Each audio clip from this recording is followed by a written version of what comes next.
కళ్ళు గీత ముఖ్య వృత్తి అయిన ఒక సామాన్య కుటుంబంలో జన్మించి తన స్వశక్తితో ప్రతిభతో ఉన్నత విద్యను అభ్యసించి సమాజంలో బాధ్యతాయుతమైన పవిత్రమైన ఉపాధ్యాయ వృత్తిని చేపట్టి ఉపాధ్యాయ వృత్తిని సంతృప్తిగా నిర్వహిస్తూనే మంచి విద్యార్థుల్ని సమాజానికి అందిస్తూ ఉద్యమం వైపు మళ్ళీ పలు ఉపాధ్యాయ ఉద్యోగ సంఘాల్లో ఎన్నో స్థాయిల్లో పనిచేసి సమర్థవంతంగా హక్కుల పోరాటానికై కృషి చేసి సత్ఫలితాలను సాధించిన స్ఫూర్తితో నేడు వారిని ఆత్మీయులు వారి అభిమానులు ముద్దుగా ఐవి అని పిలుచుకునే శ్రీ ఎల్ల వెంకటేశ్వరరావు గారిని ఈరోజు మా ప్రైమ్ న్యూస్ ఛానల్ తరపున ఇంటర్వ్యూ చేయబోతున్నాము. నమస్తే సార్. నమస్తే. మీరు ఒక అతి సామాన్య కుటుంబం, ఒక కళ్ళు గీత కార్మికుని కుటుంబం నుంచి పుట్టి ఈ స్థాయి ఎదగడం అంటే అప్పుడు విద్యా వసతులు అవి సరిగ్గా లేని సమయంలో రోజుల్లో మీరు ఉన్నత విద్యను అభ్యసించి ఒక గౌరవప్రదమైన ఉపాధ్యాయ వృత్తిని చేపట్టి మళ్ళీ ఆ ఉపాధ్యాయ వృత్తిలో ఉంటూనే మీ తోటి ఉపాధ్యాయులు కూడా మేలు కలిగే విధంగా వారి హక్కులకు పోరాటం కోసమని ఉద్యమం వైపు మరలా అదే దృక్పథంతో నాన్ గెజిటేటివ్ ఆఫీసర్స్ వైస్ చైర్మన్గా కూడా ఉంటూ ఇన్ని రకాలుగా సేవలు అందిస్తూ మరలా ఇప్పుడు చట్టసభలకి పట్టభద్రుల నియోజకవర్గం ద్వారా అభ్యర్థిగా మీరు పోటీకి దిగారు. అంటే ఏంటి సార్, ఇది మీరు చట్టసభలకు వెళ్ళాలనేది మీ ఎయిమా, లేదంటే ఇంకా మీ సేవలను ఇంకా సమాజానికి అందిద్దామనే ఉద్దేశం? మాది వేమవరపాడు స్వగ్రామం. నేను వేమవరపాడులోనే జన్మించాను. మా తండ్రి సాధారణ కళ్ళు గీత వృత్తి చేసుకునేవాడు. కొద్దిపాటి వ్యవసాయం కూడా ఉండేది. ఆ రకంగా నేను వేమవరపాడు గ్రామం ఎలిమెంటరీ పాఠశాలలో ప్రాథమిక విద్య, అలాగే హై స్కూలు జిల్లా పరిషత్ ఉన్నత పాఠశాల Amalapuram, college SKBR college, inter to degree, ఆ తర్వాత 81-82లో బిఈడి ఎంఆర్ కాలేజ్ ఆఫ్ ఎడ్యుకేషన్లో పూర్తి చేయడం జరిగింది. అంటే ప్రధానంగా నేను ఎలిమెంటరీ నుంచి ఇంటర్ ఎడ్యుకేషన్ వరకు చూస్తే వ్యవసాయం ఈ పనులకే ప్రధానమైనటువంటి ప్రాధాన్యత ఇచ్చి పనులు చేసుకుంటూ ఏదో చదవడం, స్కూల్కి వెళ్ళడం అనేది ఏదో ఒక ఆకతాయిగా వెళ్ళినట్లుగానే, ఏదో వానాకాలం చదువులాగా వెళ్ళినట్లుగానే ఉండేది. అయితే డిగ్రీకి వచ్చిన తర్వాత ఒక అటెన్షన్తో చదవటం, వ్యవహారం అది ఉండేది.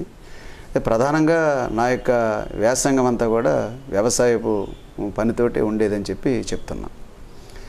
సరేమైనా డిగ్రీ అయిన తర్వాత బీఈడీకి వెళ్ళటం, బీఈడీ పూర్తి చేసిన వెంటనే నెహ్రూ కాన్వెంట్ హై స్కూల్లో 82-83 మధ్య నేను ఉపాధ్యాయుడిగా పనిచేశాను. Nehru convent aided high school కాకినాడలో పనిచేశాను. ఆ పనిచేస్తూనే అప్పుడే ఎన్టీ రామారావు మొట్టమొదటి డిఎస్సి నియామకాలు వేశారు. ఆ డిఎస్సి రాశాను. ఆ రకంగా 1983 అక్టోబర్ 19న మొదటిసారిగా నేను అమలాపురం మండలం ఈదరపల్లి గ్రామంలో సెకండ్ గ్రేడ్ ఉపాధ్యాయుడిగా నా వృత్తిని ప్రారంభించాను. సరే, అక్కడ ఒక 10 సంవత్సరాలు, ఆ తర్వాత బట్నవెల్లి కాలనీలో అక్కడ ఒక 8 సంవత్సరాల దగ్గర పనిచేశాను. తర్వాత మా స్వగ్రామం వేమవరపాడు ప్రాథమికోన్నత పాఠశాలలో కొంతకాలం పనిచేశాను. పనిచేస్తూ స్కూల్ అసిస్టెంట్గా ప్రమోషన్ మీద ఇంద్రపాలెం, కాకినాడ రూరల్ మండలం ఇంద్రపాలెం హై స్కూల్లో స్కూల్ అసిస్టెంట్ సోషల్గా ప్రమోషన్ పొందడం జరిగింది. ఆ తర్వాత అటు నుంచి మళ్ళీ వేమవరం జెడ్పీ హై స్కూల్లో కొంతకాలం పనిచేశాను. ఇక నా చివరి మజిలీ జిల్లా పరిషత్ ఉన్నత పాఠశాల సిరిపల్లె. అయితే ఈ యొక్క హై స్కూల్లో యూపీ స్కూల్స్లో ఉన్నప్పుడే నేను రాష్ట్ర కార్యదర్శిగా ఉండటం, ఆ తర్వాత యూటీఎఫ్ రాష్ట్ర అధ్యక్షుడిగా బాధ్యతలోకి వెళ్ళడం వల్ల నాకు ప్రభుత్వ ఆన్ డ్యూటీ లభించింది. ప్రభుత్వ ఆన్ డ్యూటీ ఉండడం వల్ల నేను హైదరాబాద్ ఇంచుమించుగా 12 సంవత్సరాలు సుమారు యూటీఎఫ్ రాష్ట్ర అధ్యక్షుడిగా ఆన్ డ్యూటీలో ఉంటూ ఉపాధ్యాయులు, ఉద్యోగుల పెన్షన్ల సమస్యల మీద పనిచేశాను. అయితే ఇప్పుడు నేను ప్రజెంటు జిల్లా పరిషత్ ఉన్నత పాఠశాల సిరిపల్లలో జనవరి 31, 2019 నాడు వాలంటీర్ రిటైర్మెంట్ ఇవ్వడం జరిగింది. అంటే 2.5 సంవత్సరాల సర్వీస్ ఉండగానే వాలంటీర్ రిటైర్మెంట్ ఇవ్వాల్సినటువంటి అవసరం వచ్చింది. అయితే మొత్తంగా చూస్తే నా ఉపాధ్యాయ వృత్తి 35 సంవత్సరాలు సుమారుగా ఉపాధ్యాయ వృత్తిలో పనిచేశాను. అలాగే ఈ 35 సంవత్సరాలు కూడా అటు ఉపాధ్యాయ వృత్తి చూసుకుంటూ ఆంధ్రప్రదేశ్ ఐక్యోపాధ్యాయ ఫెడరేషన్లో ఒక సాధారణ కార్యకర్తగా ఉండి మండల జనరల్ సెక్రటరీగా, తూర్పుగోదావరి జిల్లా శాఖకి అధ్యక్షుడు, ప్రధాన కార్యదర్శిగా, ఆ తరువాత యూటీఎఫ్ రాష్ట్ర కార్యదర్శిగా 2004 నుంచి స్టేట్ క్యాడర్ పోస్టులోకి వెళ్ళాను నేను. ఆ రకంగా 2007 నుంచి యూటీఎఫ్ రాష్ట్ర అధ్యక్షుడిగాను కొంతకాలం, ప్రధాన కార్యదర్శిగా కొంతకాలం పనిచేయటం జరిగింది. ఇలా ఉంటూనే ఉమ్మడి రాష్ట్రం ఏపీ జేఏసీకి కో చైర్మన్గా పనిచేశాను. రాష్ట్రం విడిపోయిన తర్వాత యూటీఎఫ్ రాష్ట్ర అధ్యక్షుడిగా ఉంటూ ఉద్యోగుల, ఉపాధ్యాయుల, కార్మికుల పెన్షన్ల ఐక్యవేదిక ఏపీ జేఏసీకి సెక్రటరీ జనరల్గా కూడా ఆ బాధ్యతలో ఉన్నాను. అంటే రాష్ట్రం విడిపోయిన తర్వాత 2014 నుంచి యూటీఎఫ్ అధ్యక్షుడిగా ఉంటూ అటు ఏపీ జేఏసీకి సెక్రటరీ జనరల్గా ఉంటూ 2018 మార్చి వరకు ఈ బాధ్యతలో ఉన్నాను. నేను 1983లో యూటీఎఫ్ ఉద్యమంలో ప్రవేశించిన తర్వాత మండల నాయకుడిగా, జిల్లా నాయకుడిగా, రాష్ట్ర నాయకుడిగా ఎదిగి 2017 డిసెంబర్ 12వ తేదీన ఈ బాధ్యతలన్నింటినీ కూడా నేను రిలీవ్ కావడం జరిగింది.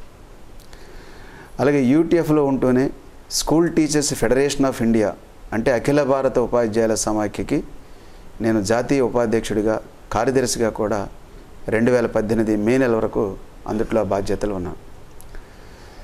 ఈ రకంగా 35 సంవత్సరాల వృత్తి జీవితం నాకు చాలా సంతృప్తినిచ్చింది.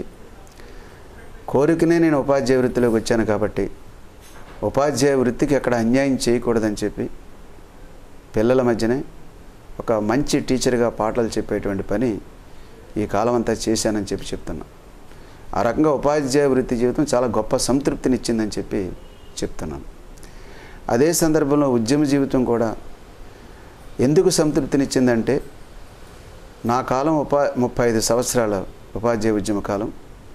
ప్రత్యేకంగా స్టేట్ క్యాడర్లో చూసుకున్నట్లయితే 15 నుంచి 18 సంవత్సరాలు స్టేట్ క్యాడర్ పోస్టులు ఉన్నా, అటు యూటీఎఫ్ రాష్ట్ర అధ్యక్షుడిగా ఉండటం, ఇటు ఏపీ జేఏసీకి సెక్రటరీ జనరల్గా ఉండటం, అలాగే ఫ్యాప్టో, జాక్టో లాంటి అన్ని ఐక్య వేదికల్లో ఒక కీలకమైనటువంటి వ్యక్తిగా ఉండటం వల్ల ఉపాధ్యాయులకి, ఉద్యోగులకి, పెన్షనర్లకి అనేకమైనటువంటి ఆర్థిక ప్రయోజనాలు సమకూర్చాం. గొప్ప గొప్ప రాయితీలు మా కాలం సాధించాం. రాజశేఖర్ రెడ్డి, రోసయ్య, కిరణ్ కుమార్ రెడ్డి, చంద్రబాబు నాయుడు నలుగురు ముఖ్యమంత్రుల కాలంలో మా ఉద్యోగుల, ఉపాధ్యాయుల, కార్మికుల పెన్షన్ సమస్యల మీద జరిగిన అన్ని చర్చలలో నెంబర్ 1, 2 స్పోక్స్మెన్గా ఉండి గొప్ప హక్కులు, రాయితీలు సాధించాం. ఉపాధ్యాయుల యొక్క జీతాలు, ఇతర సౌకర్యాల పరిస్థితిని చాలా ఉన్నత స్థానాన్ని తీసుకొచ్చామని చెప్పి చెప్తున్నాం. మెట్లుగా వాళ్ళ యొక్క జీతాలు, ఇతర స్కిల్స్ యొక్క సాధించామని చెప్పి చెప్తున్నాం. పెన్షనరీ బెనిఫిట్స్లో కూడా చాలా గొప్ప రాయితీలు సాధించాం. అంచేత అంటే ఉద్యమ జీవితం కూడా 35 సంవత్సరాల ఉద్యమ జీవితం కూడా చాలా సంతృప్తినిచ్చింది. అయితే ఇదేమీ చిన్న విషయం కాదు. ఉపాధ్యాయుడిగా పాఠశాలలో అంకితభావంతో పనిచేయటం కానీ, రెండవది ఉద్యమ జీవితంగా ఈ రాష్ట్రం అంతా తిరుగుతూ, ఈ దేశం అంతా తిరుగుతూ వ్యక్తిగతమైనటువంటి విషయాలు ఏమీ పట్టించుకోకుండా, కుటుంబానికి సంబంధించిన విషయాలు కూడా పెద్దగా పట్టించుకోకుండా ఉద్యోగమే ఒక జీవిత లక్ష్యంగా, సమాజం కోసం పనిచేయటమే ఒక బాధ్యతగా పనిచేసాం. కాబట్టి ఈ 2 రకాలుగాను మా జీవితం చాలా సంతృప్తి ఇచ్చిందని చెప్పి నేను తెలియజేస్తా ఉన్నాను.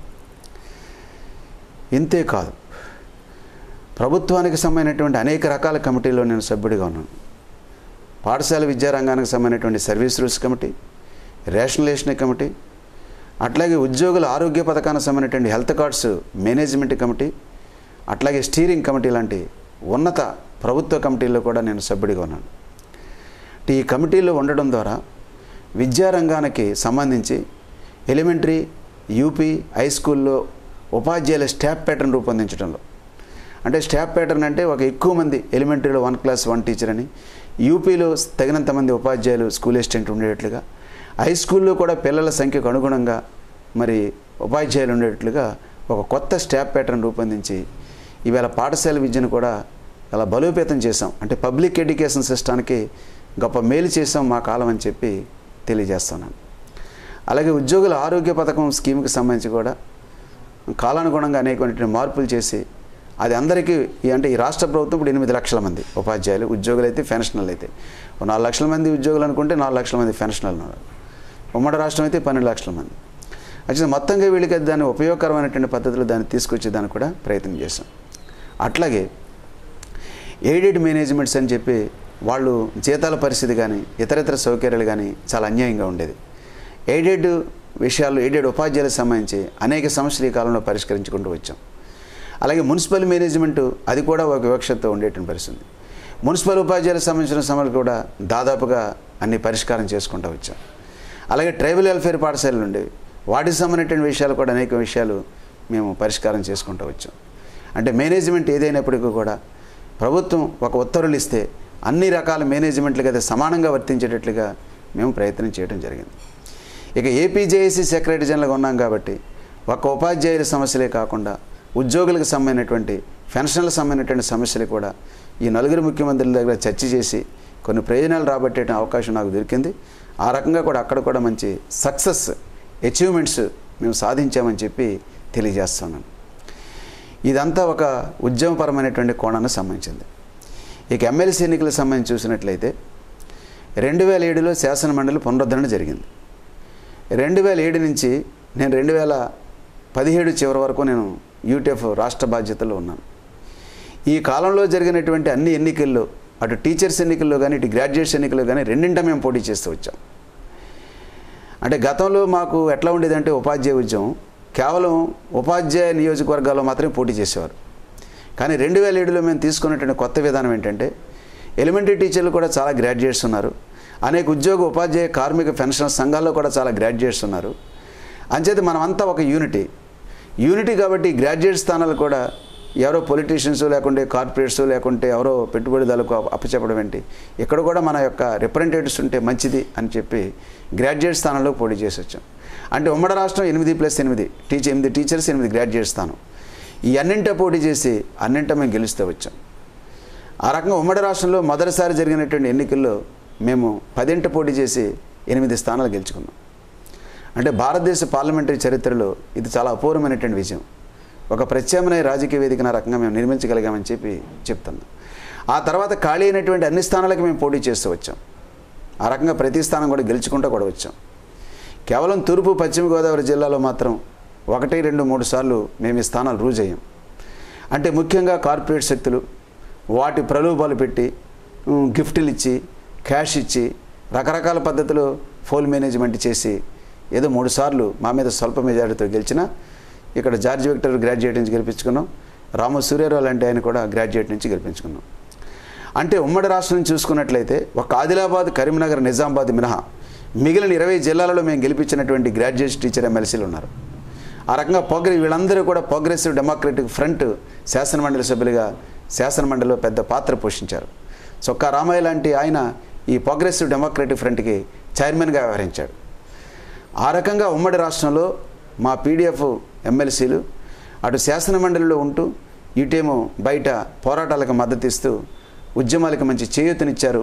అలాగే ప్రభుత్వంకి నిర్మాణాత్మకమైనటువంటి విమర్శ సలహాలు ఇచ్చారని చెప్పి కూడా తెలియజేస్తాను.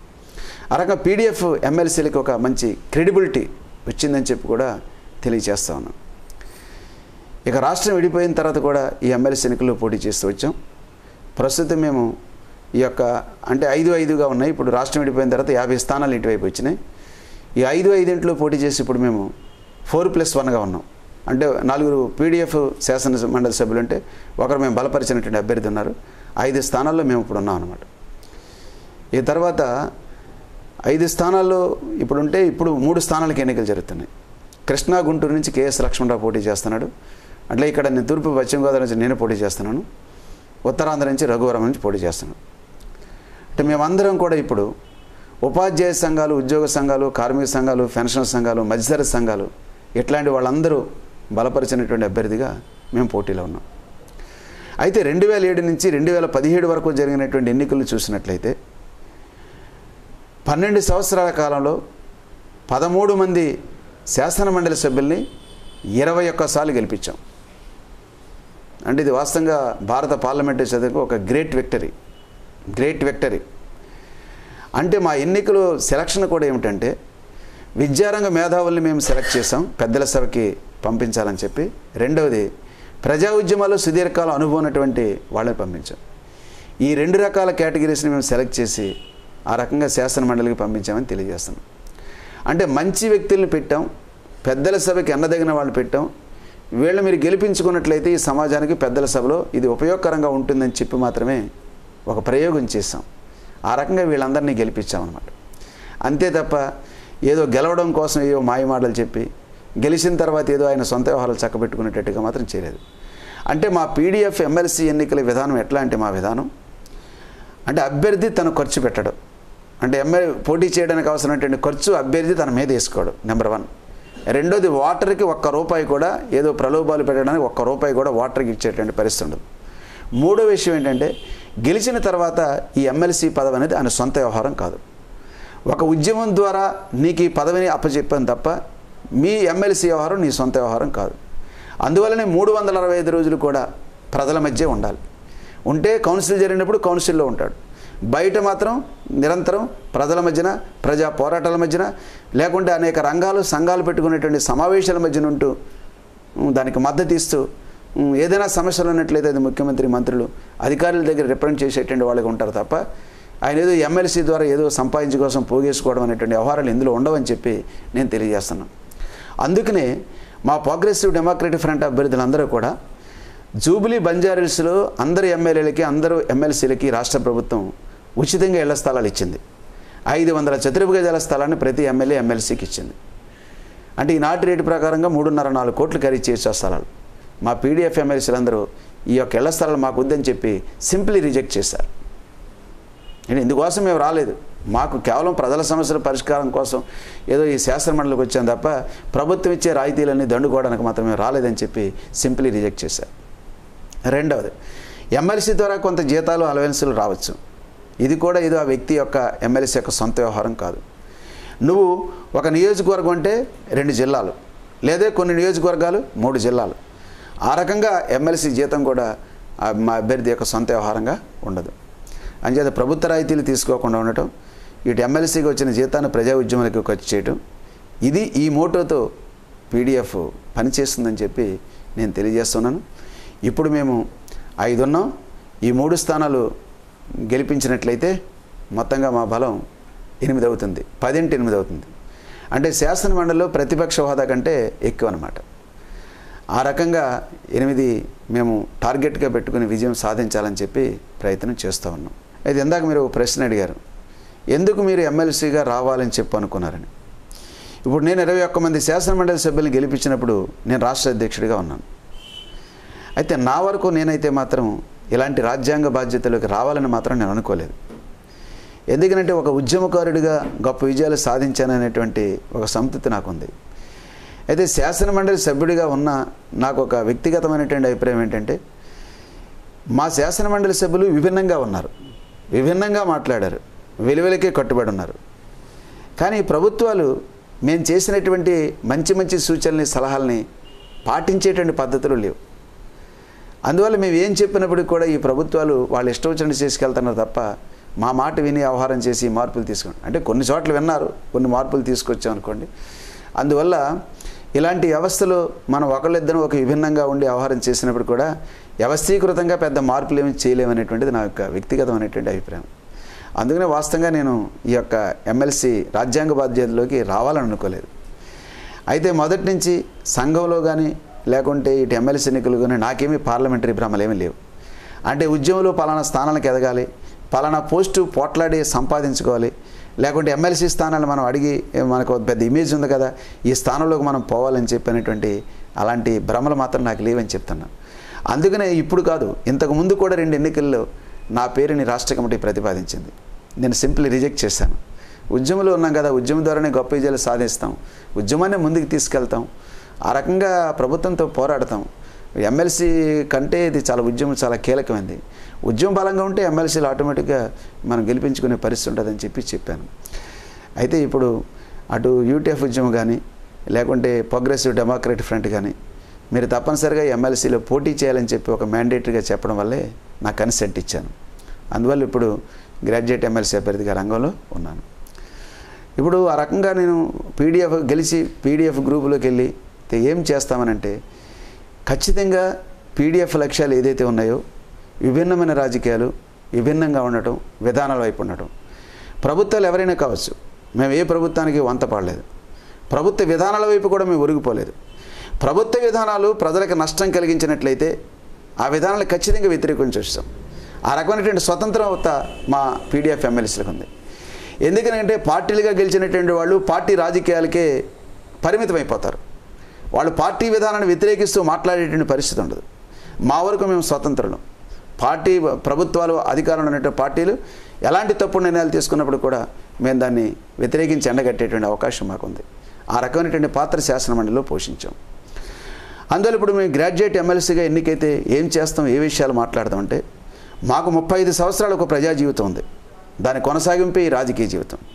ప్రజలకు సంబంధించినటువంటి అన్ని రంగాలకు సంబంధించినటువంటి సమస్యల మీద మాకు ఒక అవగాహన ఉంది, ఒక అథారిటీ ఉంది. అథారిటీ ఉంటే కదా మాకు ఒక ప్రాపంచిక దృక్పథం ఉంది. ఒక యువజనులకు సంబంధించి కావచ్చు, ఒక మహిళలకు సంబంధించి కావచ్చు, ఒక విద్యారంగానికి సంబంధించి కావచ్చు, వ్యవసాయ రంగానికి సంబంధించి కావచ్చు, పారిశ్రామిక రంగానికి సంబంధించి కావచ్చు, ఏదైనప్పటికీ మాకు ఈ యొక్క విషయాల మీద ఒక అథారిటీ మాకుంది, ఒక ప్రాపంచిక దృక్పథం మాకుంది. మరి సాధారణంగా అన్ని రాజకీయ పార్టీలు ఆలోచించినట్లుగా మేము ఆలోచించాం. ఒక విద్యారంగం గురించి మాట్లాడినా, ఒక వైద్య రంగం గురించి మాట్లాడినా, లేకుంటే ఒక ఉపాధి పాలసీ గురించి మాట్లాడినా, లేకుంటే ఒక నిరుద్యోగులు చిరుద్యోగుల గురించి మాట్లాడినా మాకు ఒక ప్రత్యేకమైనటువంటి దృక్పథం ఉంది. ఆ దృక్పథంతో మేము పనిచేయడం అనేది జరుగుతుంది. ఈ రోజున స్కూల్ ఎడ్యుకేషన్లో ఉందనుకోండి, ఇప్పుడు 2/3 ఉపాధ్యాయులు ప్రభుత్వ రంగంలో ఉన్నారు, 1/3 ఉపాధ్యాయులు ప్రైవేట్ రంగంలో ఉన్నారు. అలాగే అధ్యాపకులు కూడా ప్రైవేట్ రంగంలో ఉన్నారు. అలాగే ఇప్పుడు ఇంజనీరింగ్ లాంటి కాలేజీలు ఫ్యాకల్టీలు ప్రైవేట్ రంగంలో చాలా ఎక్కువ మంది ఉన్నారు. ఇప్పుడు ప్రభుత్వ రంగంలో ఉపాధ్యాయులకి ఉద్యోగులకి కొన్ని సౌకర్యాలు గౌరవప్రదంగా బతకడానికి అవసరమైనవి ఉన్నాయి. ఇప్పుడు అదే ప్రైవేట్ రంగంలో పనిచేస్తున్నటువంటి ఉపాధ్యాయులు, అధ్యాపకులకు కానీ ఫ్యాకల్టీస్కి కానీ ఏ రకమైనటువంటి సదుపాయాలు ప్రభుత్వం నుంచి లేదు. అందువల్ల మేము పీడిఎఫ్ ఎమ్మెల్సీ కూడా చర్చించింది ఏమంటే ప్రైవేటు పాఠశాలలో పనిచేసేటువంటి ఉపాధ్యాయులు కానీ అధ్యాపకులు కానీ ఫ్యాకల్టీస్కి కానీ ఒక కనీసమైనటువంటి వేతన చట్టం అమలు కావాలి. వాళ్ళకు కూడా హెల్త్ కార్డ్స్ ఇవ్వాలి. వాళ్ళకు కూడా ఒక పిఎఫ్ సదుపాయం అనేది కొనసాగాలి. సామాజిక భద్రత కలగకుండా ఉండాలి. అట్లా ఒక ఇన్సూరెన్స్ పాలసీ వర్తింపచేయాలి. ప్రభుత్వ పథకాలన్నీ వాళ్ళకు కూడా వర్తింపచేయాలి అనేటువంటిది శాసనమండలి. ప్రైవేట్ రంగంలో పనిచేసేటువంటి వాళ్ళు కూడా ఈ రకమైనటువంటి సదుపాయాలు వర్తింప చేయాలని చెప్పి శాసనమండలి ఇప్పటికే మా పీడిఎఫ్ పట్టుపట్టింది. అందువల్ల ఖాళీ పోస్టులు భర్తీ చేయాలని చెప్పి, అలాగే ఉపాధ్యాయ ఖాళీ పోస్టులు ఈ స్టాఫ్ ప్యాటర్న్ కూడా భర్తీ చేయాలని చెప్పి ఈ శాసనమండలి వేదికగానే మేము అనేకమైనటువంటి ప్రశ్నలు వేయటం, వ్యవహారం చేయటం, ఆ రకంగా మా పీడిఎఫ్ ఎమ్మెల్యేలు ఆ పాత్ర పోషించారు. అంచేత ఖాళీ పోస్టులు భర్తీ కోసం మా యొక్క ఫైట్ని కొనసాగిస్తాం. అలాగే కాంట్రాక్ట్ అవుట్సోర్సింగ్గా పనిచేస్తున్నటువంటి వాళ్ళు కూడా వాళ్ళు ఏదో మరి శాశ్వత ప్రాతిపదిక ఉద్యోగాల్లో వాళ్ళు పనిచేస్తూ వాళ్ళ జీతాలు చాలా మినిమం, అసలు కనీసం బ్రతకడానికి అవసరమైనటువంటి జీతాలు కూడా లేకుండా ప్రభుత్వానికి సంబంధించిన ఏ సదుపాయాలు ఏ యొక్క పథకాలు వాళ్ళు వర్తింప చేయకపోవడం అనేది సరైనది కాదు. అంచేత వాళ్ళకి కూడా ఒక న్యాయమైనటువంటి వేతనాలు ఉండాలి, ప్రభుత్వం ఇచ్చేటువంటి సౌకర్యాలు వాళ్ళకి కూడా వర్తింప చేయాలని చెప్పి మేము డిమాండ్ చేస్తాము. సార్ ఇప్పుడు ఒక క్వశ్చన్ మీకు, ఇప్పుడు జనరల్గా ఉపాధ్యాయ వృత్తిలోనే కాదు వేరే ఏదైనా వృత్తిలో ఉన్న వాళ్ళైనా యూనియన్స్లో ఇన్వాల్వ్ అయినప్పుడు మెయిన్ ప్రొఫెషన్ ఏదైతే ఉందో దీని మీద ఎక్కువ శ్రద్ధ తగ్గిస్తారు. అంటే యూనియన్స్లో తిరుగుతూ మెయిన్ ఏదైతే ఉందో వీళ్ళు చేయవలసిన సర్వీస్ దానికి న్యాయం చేయాలని అంటారు. అటువంటి పరిస్థితులు మీకు ఏమైనా ఎదురైనాయా?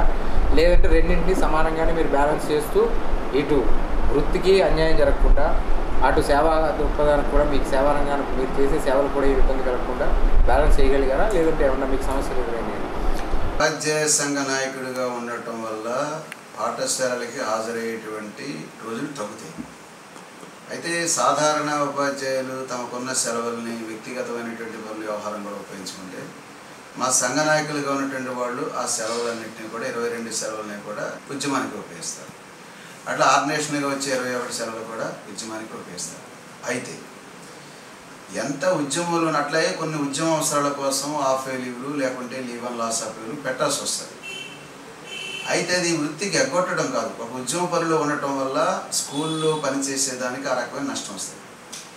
కానీ స్కూలులో పనిచేసినటువంటి రోజుల మేరకు చూసుకున్నప్పటికి కూడా మా ఉపాధ్యాయ వృత్తికి లేకుంటే మేము బోధిస్తున్నటువంటి క్లాసులకి నష్టం జరగకుండా ఆ వృత్తికి అన్యాయం చేయకుండా మాత్రమే ఆ రకమైనటువంటి బాధ్యత నిర్వహించామనేటువంటి గర్వం నాకు. అంత సాటిస్ఫాక్షన్గా నేను 100 రోజులే స్కూల్కి వెళ్ళొచ్చు, ఒక 150 రోజులే స్కూల్కి వెళ్తాను. సంఘ నాయకుడిగా ఉండటం వల్ల ఫుల్ ఫ్లెడ్జ్డ్గా స్కూల్లో ఉండేటువంటి పరిస్థితి లేకపోయినా కానీ నా తరగతి విద్యార్థులకి ఆ సంవత్సర కాలంలో ఉండాల్సినటువంటి అవగాహన లేకుంటే కనీస స్థాయిని సాధించడంలో ఒక సక్సెస్ఫుల్ అచీవ్మెంట్గా ఉన్నామని చెప్తాను. అట్లాగే మా ఉపాధ్యాయ సంఘంలో పనిచేసేటువంటి ఎవరికైనా కానీ హక్కులు బాధ్యతలు ఉద్యమానికి 2 నేత్రాలు అన్నట్లుగా ఏదో హక్కుల కోసం పోరాడుతున్నామని చెప్పి వృత్తికి అన్యాయం చేయొద్దని చెప్పి నేను చెప్తున్నాను. వృత్తిని కూడా చాలా ఉన్నతంగా చూడాలి, ఆ వృత్తి గౌరవాన్ని నిలబెట్టాలి, పిల్లలకి ఎక్కడ అన్యాయం జరగకుండా ఉండాలి, సమతూకంలో మాత్రమే ఆ పని చేయాలని చెప్పి నా క్యాడర్కి ఈ 35 ఏళ్ల కాలం చెప్తూ వచ్చాను. నేను దాన్ని ఆచరిస్తూ వచ్చానని చెప్పి కూడా నేను చెప్తాను. అందుకనే ఎక్కడ పని చేసినా నా వల్ల విద్యార్థులు ఎక్కడ నష్టపోకుండా. మీరు ఉపాధ్యాయ వృత్తిలో ఉండగా మీరు తయారు చేసిన ఎవరైనా స్టూడెంట్స్ అంటే గర్వంగా మీరు చెప్పుకోదగిన మీ స్టూడెంట్స్? నేను మా ఉపాధ్యాయ వృత్తి 35 ఏళ్ల కాలంలో చూసుకున్నట్లయితే అంటే ఇప్పుడు నేను 83లో ఎంటర్ అయ్యాను కదా. 83లో ఎంటర్ అయినటువంటి ఆ రోజున ఉన్నటువంటి నా దగ్గర చదువుకున్న విద్యార్థులు చాలామంది ఇప్పుడు ఒక 15-20 మంది దాకా ఉపాధ్యాయులు ఉన్నారు. వాళ్ళందరూ ఇప్పుడు మా సంఘంలో నాయకులు కార్యకర్తలు ఉన్నారు. ఓ మండల శాఖ అధ్యక్షుడుగాను, ఓ జిల్లా శాఖ కార్యదర్శులుగాను ఉన్నారు. అంటే ఒక ఉద్యమ స్పిరిట్, అదే సంఘంలో పనిచేయాలండి. అంటే సహజంగా ఇప్పుడు ఏమనుకుంటానంటే స్కూల్ ఎడ్యుకేషన్లో అంటే నేను వ్యవస్థ గురించి మాట్లాడేది, ఎడ్యుకేషన్ గురించి కూడా మాట్లాడమని కాబట్టి నేను ఎప్పుడూ మార్కులు ర్యాంకులను దృష్టిలో పెట్టుకుని చదువు చెప్పలేదు. నాకు 3 పిల్లలు. 3 పిల్లల్ని నేను పాఠశాలలు బోధించినటువంటి గ్రామీణ పాఠశాలలో బల్లల కూడా లేనటువంటి పాఠశాలలోనే చదివించాను. హోదాకి వ్యవహారం పోయి ఏదో ప్రైవేటు పాఠశాలలో చదివించాలనేటువంటి ఇన్ ప్రిన్సిపలే. నా పిల్లల కొద్దిగా కష్టమైనప్పుడు కూడా ఇన్ ప్రిన్సిపల్గానే వీళ్ళందరినీ నా ప్రభుత్వ పాఠశాలలో చదివించాలని చెప్పి చదివించాను. నా పిల్లలు కూడా ఇప్పుడు కూడా నీకు ఎన్ని మార్కులు ఇచ్చాయని నేను అడగలేదు. మార్కులు ర్యాంకుల కంటే మీరు ఇష్టపడి చదువుకోండి అని చెప్పి మాత్రమే చెప్పాను.